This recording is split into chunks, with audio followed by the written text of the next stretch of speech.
ಹೆಸರು ಕೃಷ್ಣಪ್ಪ ಅಂತೇಳಿ, ಕರ್ನಾಟಕ ರಾಜ್ಯ MRW, VRW, URW ಕಾರ್ಯಕರ್ತರ ರಾಜ್ಯ ಒಕ್ಕೂಟ ರಾಜ್ಯ ಪ್ರಧಾನ ಕಾರ್ಯದರ್ಶಿ ಕೃಷ್ಣಪ್ಪ ಅಂತೇಳಿ ನಾನು ಮಾತಾಡ್ತಾ ಇದ್ದೀನಿ.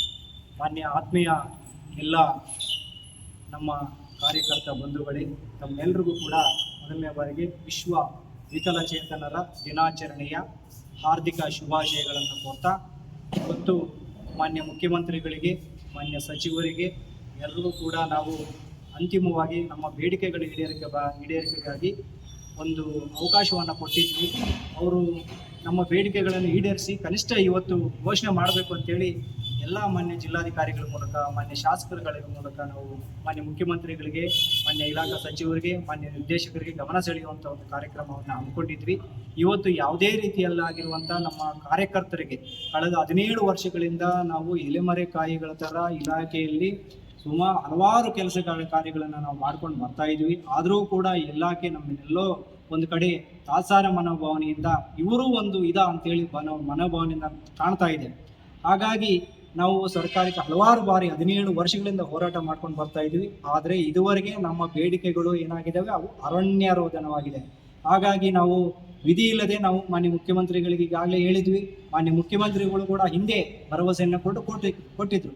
ನಾನು ಅಧಿಕಾರಕ್ಕೆ ಬಂದಾಗ, ಅವರು ವಿರೋಧ ಪಕ್ಷದ ನಾಯಕರಾಗಿ ಹೇಳಿದ್ರು, ನಾವು ಅಧಿಕಾರಕ್ಕೆ ಬಂದ ನಂತರ 24 ಗಂಟೆಗಳಲ್ಲಿ ನಿಮಗೆ ಕಾಯಮಾತಿ ಮಾಡ್ತೀವಿ ಅಂತ ಹೇಳಿದರು. ಆದರೆ ಇದುವರೆಗೆ ಕಾಯಮಾತಿ ಆಗುವ ಅವರು ಗಮನ ಹರಿಸಿಲ್ಲ. ಆ ನಿಟ್ಟಿನಲ್ಲಿ ನಾವು ಈಗಾಗಲೇ ಎಲ್ಲ ಕಾರ್ಯಕರ್ತರು ಒಳಗೊಂಡಂತೆ ಮಾನ್ಯ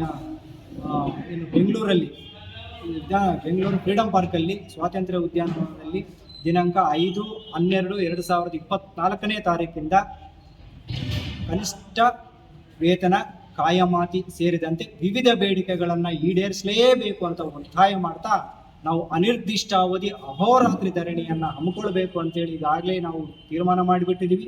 ಹಾಗಾಗಿ ತಾವೆಲ್ಲರೂ ಕೂಡ ಕಾರ್ಯಕರ್ತರು ಯಾವುದೇ ಊಹಾಪೋಹಗಳಿಗೆ ಕಿವಿಗೊಡದೆ, ಯಾವುದೂ ಗಮನ ಬೇರೆ ಕಡೆ ಕೊಡದೆ, ತಾವೆಲ್ಲರೂ ಕೂಡ ಸಕ್ರಿಯವಾಗಿ ಪ್ರತಿಯೊಬ್ಬರೂ ಕಾರ್ಯಕರ್ತರಿಗೆ ನಾನು ಈ ಮೂಲಕ ತಮ್ಮೆಲ್ಲರಿಗೂ ಕೂಡ ನಾನು ಕೇಳ್ಕೊತಾ ಇರೋದು ಏನಂತಂದರೆ, ಒಗ್ಗಟ್ಟಿನಲ್ಲಿ ಬಲ ಇದೆ.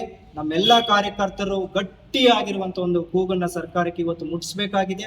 ಈ ನಿಟ್ಟಿನಲ್ಲಿ ಪ್ರತಿಯೊಬ್ಬ ಕಾರ್ಯಕರ್ತರು ಕೂಡ ಸೈನಿಕರಾಗಿ ಬೆಂಗಳೂರಿಗೆ ಬರಬೇಕು ಅಂತೇಳಿ ನಾನು ಈ ಮೂಲಕ ಕರೆ ಕೊಡ್ತಾ, ನಮ್ಮ ಬೇಡಿಕೆಗಳು ಈಡೇರಲೇಬೇಕು ಅಂತೇಳಿ ಸರ್ಕಾರಕ್ಕೆ ಒತ್ತಾಯವನ್ನು ಮಾಡೋ ನಿಟ್ಟಿನಲ್ಲಿ ಹೋರಾಟ ಮಾಡ್ತಾ ಇದ್ವಿ.